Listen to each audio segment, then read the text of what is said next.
ويلس هافلاند كارير. الاسم ده مش بيفكركم بحاجة؟ طب بلاش الجزء الأولاني من الاسم، الجزء الأخير كارير ده مش بيفكركم بحاجة؟ ويلس هافلاند كارير ده المهندس الأمريكي مخترع التكييف. اتخرج من الهندسة سنة 1901، وسنة 1902 كان قاعد على محطة القطر بالليل وكانت الدنيا مليانة ضباب.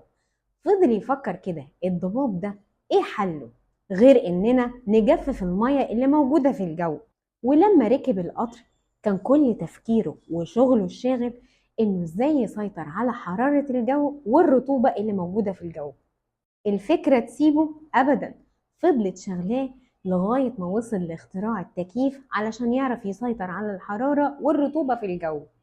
كارر لما اخترع التكييف رجع بيه الزمن لورا وافتكر والدته لما كان في مشكلة معاه في الكسور بتاعة الرياضيات، فراحت جايبة